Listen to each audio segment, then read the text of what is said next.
시몬 베드로가 나는 물고기 잡으러 가노라 하니 그들이 우리도 함께 가겠다 하고 나가서 배에 올랐으나 그날 밤에 아무것도 잡지 못하였더니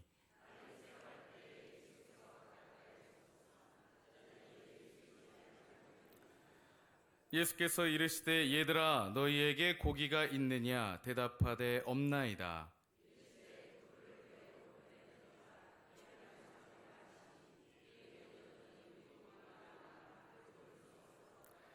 예수께서 사랑하시는 그 제자가 베드로에게 이르되 주님이시라 하니 시몬 베드로가 벗고 있다가 주님이라 하는 말을 듣고 겉옷을 두른 후에 바다로 뛰어내리더라.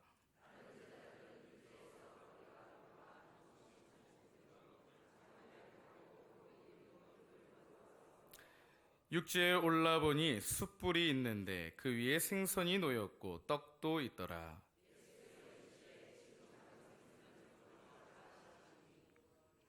시몬 베드로가 올라가서 그물을 육지에 끌어올리니 가득히 찬 큰 물고기가 153마리라 이같이 많으나 그물이 찢어지지 아니하였더라.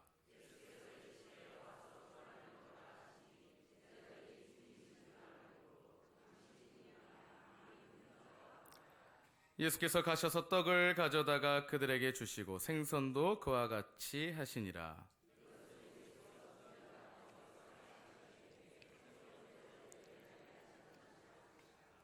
아멘. 할렐루야. 오늘도 거룩한 주일날 예배드리러 나오신 모든 성도 여러분 주님의 이름으로 환영하고 축복합니다. 우리 좌우 앞뒤에 계신 분들에게 사랑하고 축복합니다. 인사하겠습니다. 사랑하고 축복합니다. 한 번만 다시 진심을 담아서 하겠습니다. 사랑하고 축복합니다. 오늘도 하나님의 은혜가 이 자리 가운데 모인 저와 여러분들 가운데 풍성하게 하나님의 은혜가 채워지기를 간절히 소망합니다. 오늘 저와 여러분들이 읽은 이 본문은 예수님께서 부활하신 이후에 세 번째로 제자들에게 자신을 나타내시는 그러한 장면 중에 하나입니다.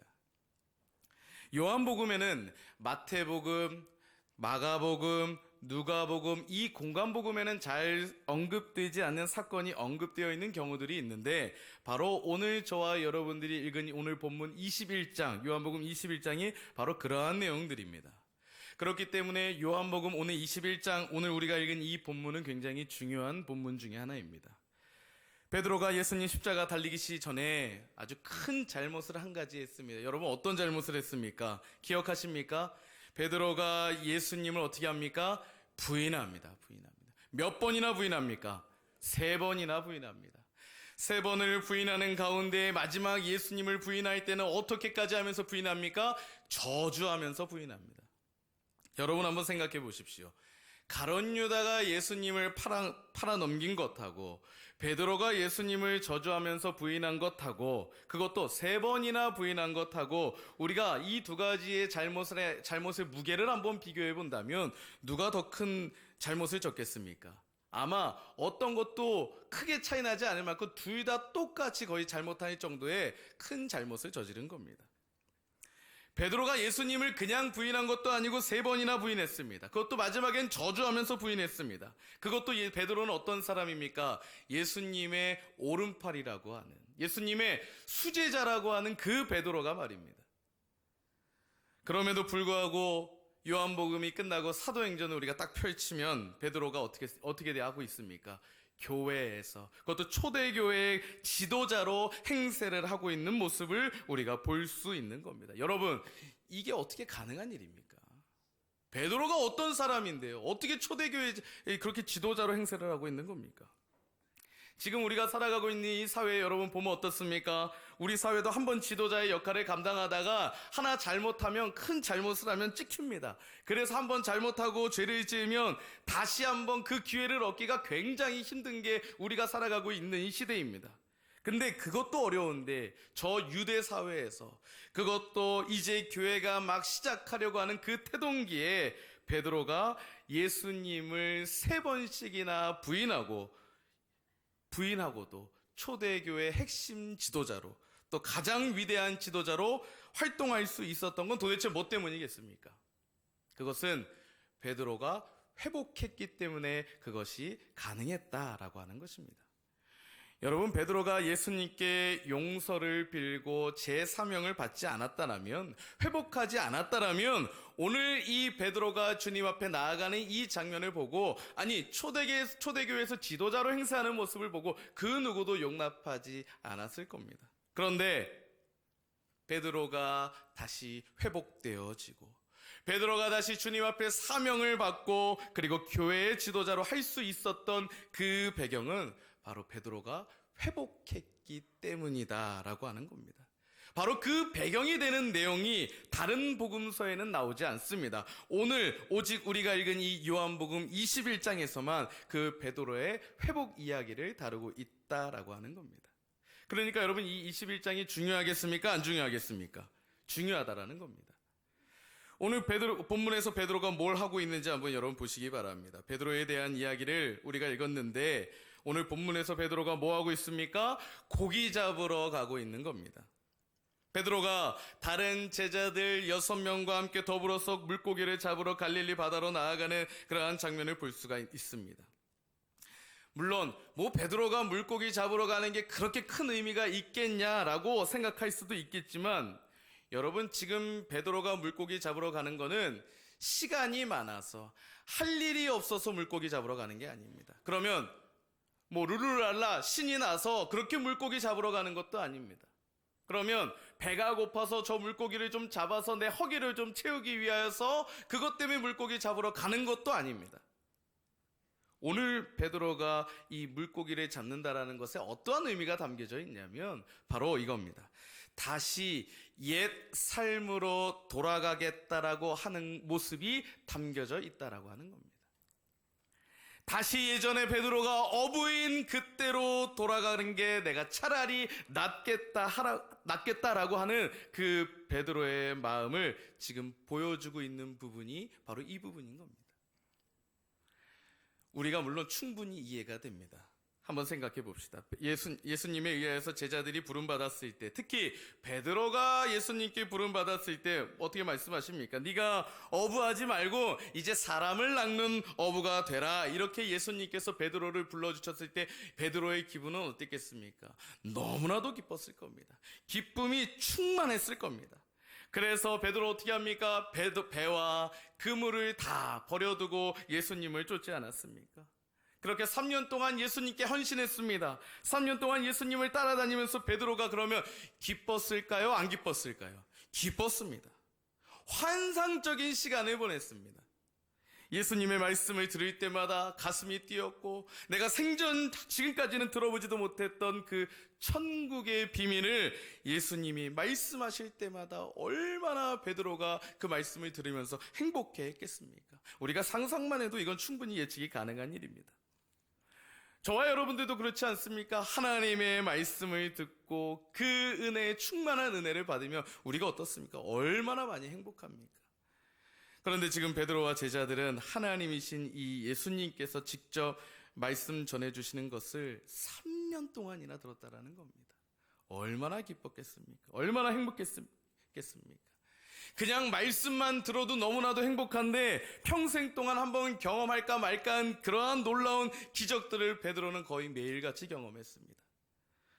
눈앞에서 죽은 자가 살아나고요, 병든 자가 병이 낫는 모습을 바라보고, 또 오병이의 놀라운 기적들을 바라보고, 바람과 파도도 잠잠케 하시는 그 예수님을 베드로는 경험했습니다.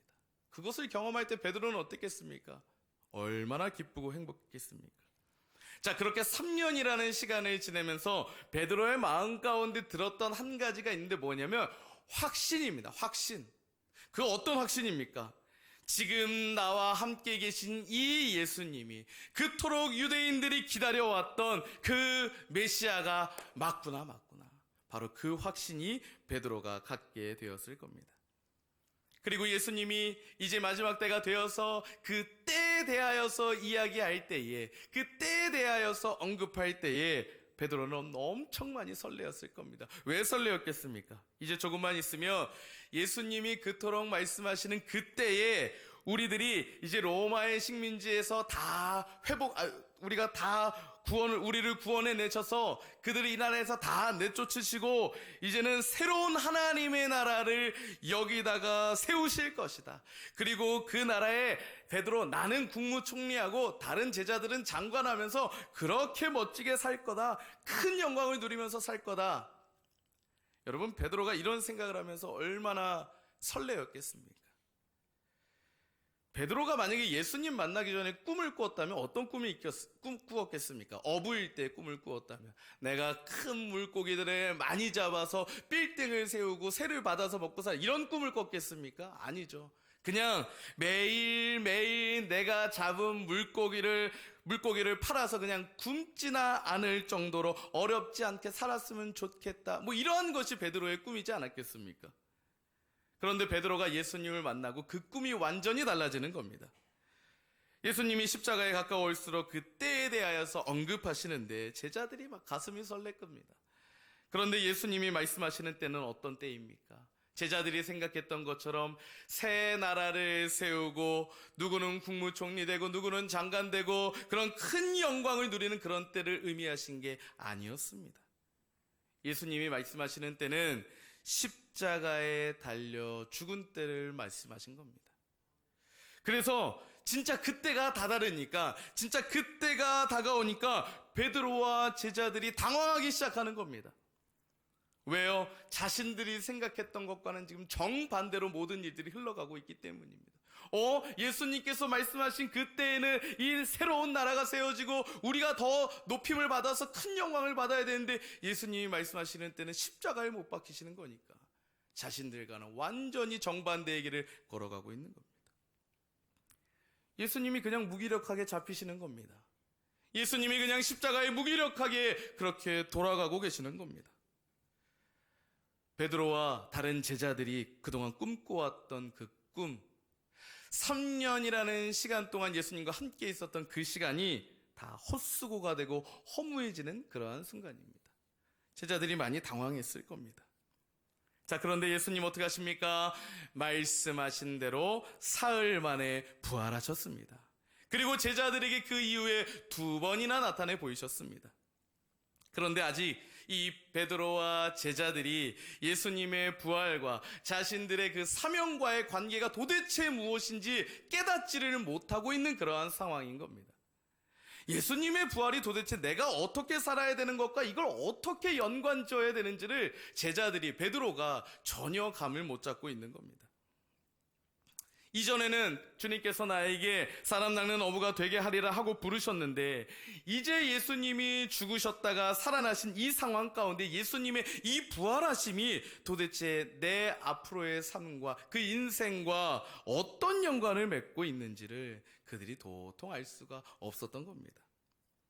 바로 그 상황 가운데에서 도저히 감을 못 잡고 있는 이 상황 가운데에서 어쩌면 베드로가 처음 주님이 주셨던 그 사명 다 잃어버린 그때에 베드로는 어떠한 선택을 하게 되냐면 바로 오늘 말씀에 나온 것처럼 물고기 잡으러 가는 걸 선택하게 된 겁니다. 무슨 말입니까? 사명을 잃어버렸을 때 주님에게로 나아가는 것을 선택한 것이 아니라 다시 옛 삶으로 돌아가는 것을 베드로가 선택했다라고 하는 것입니다. 차라리 그냥 물고기나 잡으러 가자. 내가 잘하는 게 뭐가 있냐? 그냥 물고기나 잡으면서 살자. 다시 나의 옛날의 모습으로 돌아가자. 이 마음을 가지고 물고기 잡으러 가고 있는 겁니다. 그래서 다른 제자들 6명과 더불어 이 총 7명이 고기를 밤새도록 잡습니다. 그래서 여러분 몇 마리나 잡았을까요? 3절 말씀에 어떻게 나옵니까? 시몬 베드로가 나는 물고기 잡으러 가노라 하니 그들이 우리도 함께 가겠다 하고 나가서 배에 올랐으나 어떻게 됩니까?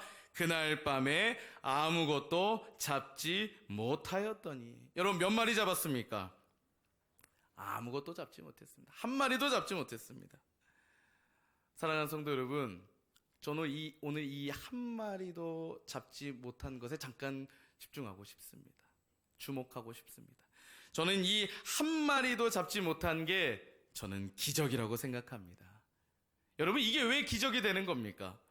여러분 베드로가 가장 자신이 있었던 게 뭡니까? 베드로의 전직은 뭐였습니까? 어부였습니다. 어부.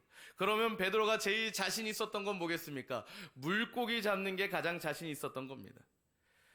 뭐 베드로가 설교가 자신 있었겠습니까? 뭐 베드로가 전도하는 게 자신 있었겠습니까? 물론 어느 정도 자신이 있었는지는 모르겠지만 그래도 베드로가 그 중에서 자기가 가장 자신 있는 거 하나 꺼내봐라 하면은 자신 있는 거 얘기하면 바로 물고기 잡는 겁니다. 물고기 잡는. 그리고 오늘 이 7명의 제자들 가운데 전직 어부가 4명이나 속해 있습니다. 자, 그러면 이 7명이 물고기를 잡는데 뭐 물고기를 가득 잡는 것까지는 아니더라도 그래도 어느 정도까지는 물고기를 잡는 게 맞습니까? 틀립니까? 맞습니다. 맞습니다. 어느 정도는 물고기를 잡아야 되는 겁니다. 그런데 오늘 성경에 보니까 저들이 한 마리도 잡지 못했다라고 나오는 겁니다. 그럼 여러분 이게 기적입니까? 아닙니까? 이 기적입니다.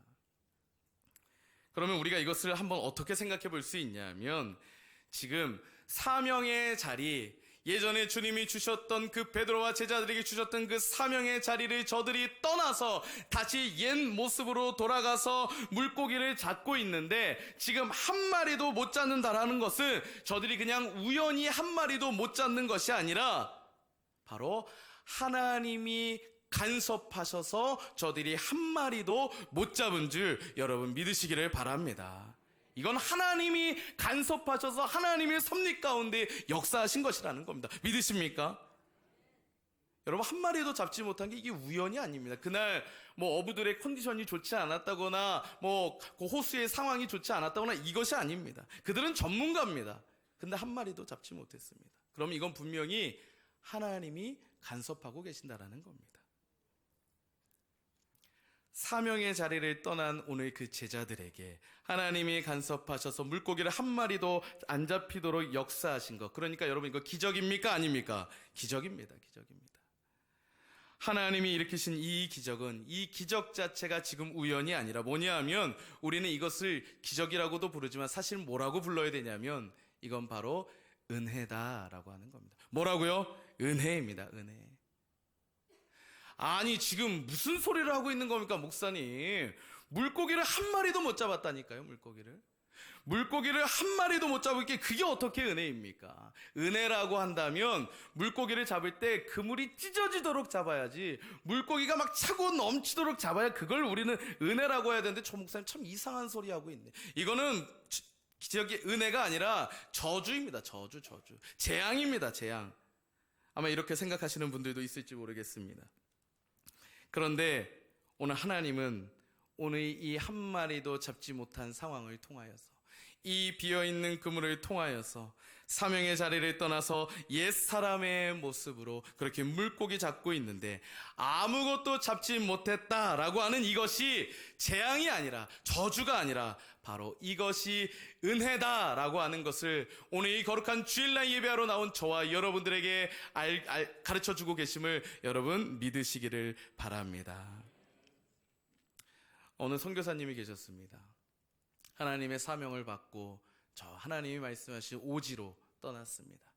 가족들 다 한국에 두고 이제 자신 혼자서 외국으로 오지로 떠났습니다. 열심히 사역했습니다. 하나님이 주신 마음이 있었기 때문에 열심을 다해서 그러다 보면 이 오지 마을이 예수 마을이 될 것이고 이 마을을 통하여서 지역이 변하고 나라가 변화될 것을 기대하면서 그렇게 그 오지로 향했습니다. 열심히 사역했습니다. 1년, 2년, 3년 더 열심히 사역했습니다. 근데 열매가 하나도 없는 겁니다. 예배에 나오는 주민이 하나도 없는 겁니다. 그때 그 선교사님 어떤 마음 들었겠습니까? 이거 내가 하면 안 되는가 보다. 이거 안 되는 건가 보다. 나는 선교사의 자격이 없는가 보다. 짐 싸들고 한국으로 돌아와 버렸습니다. 돌아와서 자기가 예전에 잘했던 그 직업을 가지고 또 열심히 세상에서 살아보려고 했는데 여전히 열매가 없는 겁니다. 여전히 바다에 그물을 던져놓고 열심히 물고기를 세상에서 잡으려고 했는데 여전히 빈 그물만 올라오는 겁니다. 한 마리도 잡지 못하는 겁니다. 마음이 어려워서 기도원으로 향했습니다. 하나님께 열심히 기도했습니다. 그때 하나님이 주셨던 마음이 뭐냐면 사랑하는 아들아, 네가 그들을 사랑하여서 그 나라에 간 것이 아니라 내가 그들을 사랑하여서 너를 보낸 거야. 열매가 있건 없건 그건 중요하지 않아. 그들을 위하여서 네가 다시 가라. 사명을 재발견하는 겁니다. 그리고 다시 그 나라로 갔다라고 하는 이야기가 나옵니다.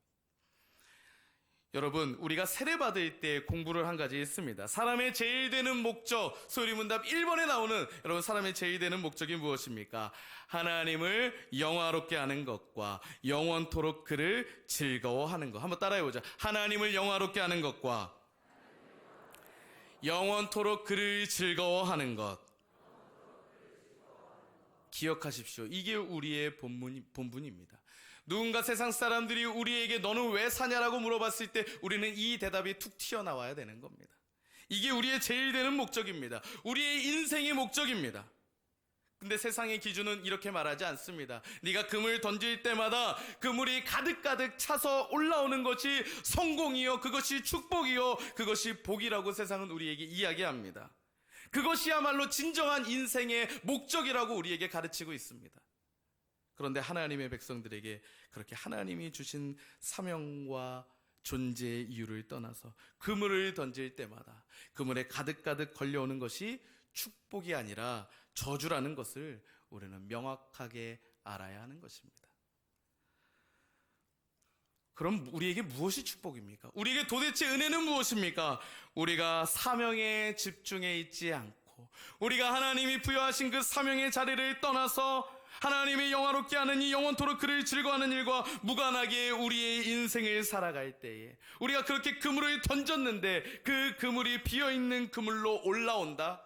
이것이야말로 하나님이 우리에게 허락하신 여러분 진짜 은혜임을 여러분 믿으시기를 바랍니다.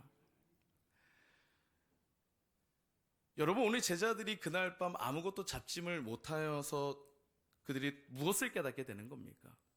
내가 지금 하나님이 주신 사명에 집중하고 있는지 아닌지를 그들이 아마 생각하게 되었을 겁니다. 내가 지금 하나님이 나를 이 땅에 두신 내 삶의 이유, 존재의 목적과 맞게 과연 내가 살아가고 있는가? 이것을 깨닫는 시간이 되지 않았겠습니까? 그렇기 때문에 아무것도 잡지 못한 것은 절대로 저주가 아니라 이것이야말로 하나님의 은혜다라고 하는 것을 믿는 저와 여러분들이 되시기를 간절히 소망합니다. 아무것도 잡지 못함을 통하여서 다시 나의 사명을 생각해 본다. 이게 바로 우리에게 은혜다라고 하는 것입니다. 사랑하는 성도 여러분, 혹시 지금 사명의 자리를 떠나서 아무것도 잡지 못함으로 인하여서 혹시 절망하며 낙심하며 괴로워하고 있지는 않습니까? 하나님을 오해하지 마시기 바랍니다. 그것은 하나님이 다시 그 사명을 알게 해주시기 위하여서 하나님이 너무나도 우리를 사랑하시기 때문에 우리에게 부여하신 그 사명 잃어버리지 않고 다시 한번 그 사명 붙잡기를 위하여서 우리에게 아무것도 잡지 못하게 하심 하나님의 놀라우신 은혜임을 여러분들 기억하시는 저와 여러분들이 되시기를 간절히 소망합니다. 그것이 은혜라고 고백하는 믿음의 사람들이 다 되실 수 있기를 간절히 소망합니다. 제자들이 오늘 밤새도록 고기를 잡다가 한 마리도 못 잡고 물가로 돌아오려고 하는데 한 50칸쯤 떨어져 있는 거리다라고 오늘 성경에서는 이야기합니다. 그 거리가 어느 정도 되면 약 한 80m에서 100m 정도 되는 거리입니다. 예수님이 저기 바닷가에 서 계십니다. 그런데 제자들이 지금 저분이 예수님인지를 알지 못하는 겁니다. 그때 예수님이 배를 향하여서 소리치십니다. 어떻게 말씀하시냐면 5절에 보니까 예수께서 이르시되 얘들아 너희에게 고기가 있느냐 이렇게 질문하십니다. 그랬더니 제자들이 뭐라고 대답합니까? 대답하되 어떻게 합니까? 없나이다 없나이다. 여러분 지금 제자들이 없다고 말하는 게 거짓말이 아닙니다. 진짜로 하나도 잡지 못했습니다. 아무것도 없습니다. 그랬더니 예수님이 뭐라고 말씀하십니까? 6절에 이르시되 그물을 배 오른편에 던지라 그리하면 잡으리라 하시니. 자, 그랬더니 어떻게 됩니까? 이에 던졌더니 물고기가 많아 그물을 들 수 없더라. 믿으십니까? 그뿐만 아닙니다. 오늘 11절에 보니까 그 고기의 숫자가 세워놨는데 몇 마리인지까지도 나옵니다. 몇 마리입니까? 153마리입니다. 예전에는 참 이 153마리라는 이 숫자에 참 많은 큰 의미를 두었던 적도 있습니다. 이것을 두고 많은 해석들도 있었습니다. 하지만 사실 이 153이라고 하는 이 숫자는 아무런 의미가 없습니다. 그냥 많이 잡았다라고 하는 겁니다. 당시 어부들이 물고기를 잡으면 그것을 나누어 갖기 위하여서 큰 물고기를 세었습니다. 그러니까 지금 나눠 갖기 위하여서 그냥 숫자를 센 겁니다. 그러니까 여러분 153이라고 하는 이 숫자에 많은 의미를 두지 않으셔도 됩니다. 그냥 많이 잡았다라고 하는 겁니다. 그물이 찢어질 만큼 엄청나게 많이 잡은 겁니다. 예수님이 말씀하신 대로 그물을 내렸더니 그물이 찢어질 만큼 오늘 고기가 건져 올라왔다라는 겁니다. 자, 바로 이 장면을 경험하면서 오늘 제자들 중에 아주 눈치가 빠른 제자 사도 요한이라고 하는 제자가 지금 저기서 말씀하시는 저분이 예수님임을 눈치챈 겁니다. 어떻게 눈치챘을까요? 언제랑 이 상황이 굉장히 비슷하기 때문입니까? 자신들이 예수님의 제자로 부름받을 때 그 장면과 누가복음 5장에서 나오는 그 장면과 지금 상황이 너무나도 똑같기 때문에, 흡사하기 때문에 사도 요한은 눈치챘습니다. 누가복음 5장에 처음 제자들이 예수님께 부름받을 때 주님이 뭐라고 말씀하셨냐면 밤새도록 고기를 못 잡은 제자들을 향하여서 깊은 데로 가서 그물을 내리라 라고 말씀하셨습니다. 그래서 깊은 데로 가서 그물을 내렸더니 고기의 2배가 가득 실릴 만큼 그렇게 많이 잡혔습니다. 그때를 생각하면서 오늘 제자 중에 아주 눈치가 빠르단 이 사도 요한이 주님을 바라보고 이렇게 소리치는 겁니다. 주님이시라, 주님이시라, 이렇게 소리치는 겁니다. 주님이시라, 이렇게 사도 요한이 소리를 치니까 이 제자들 중에 눈치는 비록 빠르지 않지만 행동파 대장이었던 누구입니까? 베드로가 어떻게 합니까? 베드로가 주님이시라 하는 그 이야기를 듣자마자 겉옷을 입고 바닷속으로 뛰어드는 겁니다. 여러분, 아까 거리가 제가 몇 미터라고 이야기했습니까? 약 80m에서 100m 정도 되는 거리입니다. 베드로가 바닷속에 뛰어들어서 헤엄쳐서 지금 80m, 100m나 되는 거리를 갈 때 여러분, 베드로가 과연 무슨 생각을 했겠습니까? 한번 예상을 한번 해보는 겁니다. 무슨 생각을 했겠습니까? 사실 베드로가 지금 헤엄쳐서 주님에게로 가고는 있지만 아차 싶었을 겁니다. 아, 잠깐만, 내가 주님 부인하고 아직 주님을 만난 적이 이게 처음인데 어쩌지라고 하는 생각이 들지 않았겠습니까? 사실 베드로는 예수님을 3번 부인하고 그 잘못에 대하여서 아직 단 한 번도 예수님께 용서를 구한 적이 없는 그러한 상황입니다. 요한복음을 자세히 읽어보면 베드로가 예수님을 3번 부인할 때마다 예수님과 눈이 마주쳤습니다. 예수님도 베드로가 부인했다라는 사실을 너무나도 잘 알고 계셨습니다. 그런데 예수님께서 그 베드로의 부인에 대하여서, 그 잘못한 죄에 대하여서 아직까지 단 한 번도 어떠한 것도 언급하거나 말씀하신 적이 없는 상황입니다. 이전에 물론 2번 정도 나타나셨는데 그때는 다른 제자들도 함께 있었기 때문에 전혀 이야기를 하지 않으셨습니다. 그런데 지금 베드로가 헤엄쳐서 도착했을 때 예수님과 베드로 이렇게 1대1의 만남은 3번 부인한 이후에 지금 처음이다라고 하는 이야기입니다. 그러니까 지금 베드로가 일단 자기는 좀 행동파 스타일이기 때문에 물속에 뛰어서 막 수영을 하고 있는데 생각해보니까 이게 처음인 겁니다. 얼마나 마음이 어렵겠습니까? 주님께서 나를 만나시면 무슨 말씀을 하실까? 내가 먼저 주님께 도대체 어떻게 무슨 말씀을 드려야 하나? 어떻게 용서를 빌어야 하나? 또 예수님은 나에게 뭐라고 말씀하실까? 온갖 생각이 지금 헤엄치고 있는 가운데 그의 머릿속에 맴돌았을 겁니다. 그런데 놀랍게도 베드로가 무트로 올라와서 예수님을 만나는데 예수님은 그 부분에 대하여서 단 한마디도 하지 않으신다라고 하는 겁니다. 다른 제자들이 배를 타고 돌아왔을 때 오히려 금방 잡은 물고기를 좀 가져오라고 말씀하시고 그것을 숯불에 올려놓으신 다음에 예수님께서 미리 구워놓으신 그 떡과 고기를 제자들에게 먹으라 이렇게 말씀하고 계시는 겁니다. 와서 조반을 먹으라고 말씀하시지 베드로의 그 부인하였던 그 잘못에 대하여서 어떠한 한마디의 언급도 하지 않으신다라고 하는 겁니다. 왜 안 하셨을까요? 예수님 삐져서 안 하셨을까요? 자존심 상하셔서 안 하셨을까요? 아니죠. 여러분, 사실 우리가 이 경험, 여기 있는 사람들 모두 다 경험했습니다. 어떤 경험입니까? 우리가 주님 떠나서 그렇게 사명의 자리를 벗어나서 우리 마음대로 살다가 다시 주님 전에 돌아왔던 경험 우리 모두가 있지 않습니까? 그때 여러분, 주님이 여러분들에게 뭐라고 하시던가요? 너 이놈의 자식아 왜 이제 돌아왔냐? 너 그때 그 잘못했지, 이거 잘못했지, 너 그 죄의 대가를 톡톡하게 치를 줄 준비해라, 이렇게 말씀하시던가요? 아니요, 주님 단 한 말씀도 안 하십니다. 그저 주님 팔 벌리시고 우리를 지금까지 그렇게 끌어 안아주신 분이 바로 우리가 믿는 하나님임을 여러분 믿으시기를 바랍니다. 예수님은요, 지금 제자들을 위하여서 숯불을 피워놓으셨습니다. 그리고 떡과 고기도 준비해 두셨습니다. 왜 그렇게 하셨을까요? 제자들을 기다리느라 너무 추우셨기 때문에 본인이 불을 좀 쬐기 위하여 숯불을 피워놓으셨을까요? 제자들 기다리느라 좀 허기가 져서 그 떡과 고기를 본인이 먹으려고 준비하셨을까요? 아닙니다. 누구를 위한 겁니까? 제자들을 위한 거. 제자들. 사명의 자리를 버리고 자기들의 옛 삶으로 돌아갔던 그 제자들을 위하여서 오늘 주님은 그렇게 준비하고 계신 겁니다. 왜 이렇게 준비하셨냐고요? 밤새도록 제자들이 고기 잡았습니다. 그러니까 몸이 어땠겠습니까? 춥습니다. 그럼 뭐가 필요합니까? 진짜 따뜻함이 필요했을 겁니다. 그리고 밤새도록 고기 잡고 허탕을 치니까 몸과 마음이 많이 지쳐 있을 겁니다. 실제로 제자들이 배도 고팠을 겁니다. 그러니까 예수님이 떡과 고기를 준비해 두시고 오늘 그들에게 먹으라 라고 말씀하시고 따뜻한 데 와서 불 좀 쬐라고 오늘 말씀하시는 거 아니겠습니까?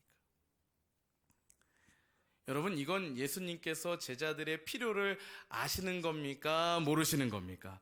아시는 겁니다. 아시는 겁니다. 알아도 너무 자세히 잘 아시는 겁니다. 지금 진짜 제자들에게 당장 필요한 게 무엇인지 주님께서 너무나도 잘 아시는 겁니다. 그래서 그 필요를 아시고 그 필요에 대하여서 아주 세심하게 예수님께서 준비하시고 필요를 채워가신다라고 하는 겁니다. 사랑하는 성도 여러분, 오늘도 주일날 주님께 예배하기 위하여 이 자리에 찾아 나온 사랑하는 성도 여러분, 오늘도 주님이 우리의 필요한 것이 무엇인지 아주 세심하게 알고 계심을 여러분 믿으시기를 바랍니다. 우리가 말하지 않으면 주님이 모르시고 우리가 말해야만 아는 그런 주님이 아니십니다. 주님 다 알고 계십니다. 우리가 끊임없이 염려하고 또 끊임없이 두려워하고 끊임없이 불안해하고 끊임없이 초조해하는데 우리가 믿는 주님은 우리의 그러한 모든 염려와 근심과 두려움을 너무나도 잘 아시는 분이시다라고 하는 겁니다. 그리고 어떻게 하십니까? 그 염려와 근심거리들로부터 공허한 마음들을 얼마든지 채워주시고 돌봐주시고 필요를 공급해주시는 분이 바로 저와 여러분들이 믿는 하나님임을 믿는 저와 여러분들 되시길 간절히 소망합니다. 오늘 요한복음 21장이 저와 여러분들에게 주는 교훈이 무엇입니까? 사명의 자리를 떠나서 우리가 옛 삶으로 돌아가는 것, 그것이 우리에게 결코 하나님의 축복을 가져다 주지 못한다라고 하는 것입니다. 하나님을 믿는 사람들은 하나님의 안에 있을 때에, 하나님을 믿는 하나님의 백성들은 하나님의 말씀 안에 거할 때, 믿으십니까? 또 하나님이 주신 사명 안에 거할 때에 우리의 존재의 목적과 그 이유를 분명히 알고 하나님을 영화롭게 하는 일과 또 하나님이 영원토록 즐거워하는 일들을 힘써 살아갈 때에 그때에 비로소 하나님의 은혜를 누릴 수 있다라고 하는 것을 바로 오늘 말씀을 통하여서 저와 여러분들에게 알려주고 계시는 겁니다. 사랑하는 성도 여러분, 그렇기 때문에 지금 저와 여러분들이 앉아있는 이 자리가 어떤 자리냐면 바로 다시 사명의 자리로 돌아와 하나님께 예배하는, 세상에서 그렇게 사명의 자리를 떠나서 아무것도 잡지 못하고 낙심하고 방황하며 그래도 세상의 자리로 다시 돌아갔던 우리의 모습이 아니라 그래도 하나님의 은혜를 깨닫고 기대하며 간구하며 오늘 이 자리에 나온 이 자리가 진짜 은혜의 자리인 줄 여러분 믿으시기를 바랍니다. 이 시간 이 자리는 제가 확신합니다. 오늘 은혜의 자리입니다. 하나님이 진정으로 원하시는, 바로 기뻐하시는, 부어주시는 그 은혜의 자리입니다. 여러분, 가룟 유다와 아까 베드로를 이야기했습니다. 가룟 유다와 베드로의 그 죄가 별반 차이가 없다라고 말씀드렸지만 가장 큰 차이는 뭐냐면 베드로는 주님이시다라고 하는 말에 그의 자존심 내려놓고 옛 모습으로 돌아갔던 그 모습 다 내려놓고 다시 바닷속으로 풍덩 뛰어들며 주님에게로 돌아갔다라고 하는 그 차이가 있습니다. 오늘 이곳에 나온 여러분들 얼마나 많은 그 옛 삶으로 돌아가고 싶은 마음 이겨내시고 이 자리 가운데 나오셨습니까?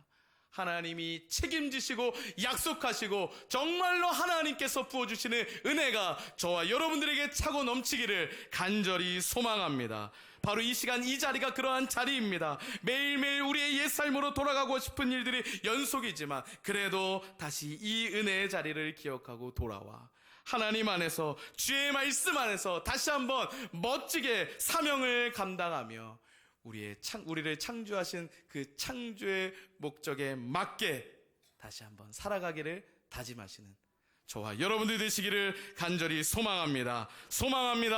기도하겠습니다. 하나님 아버지 사랑과 은혜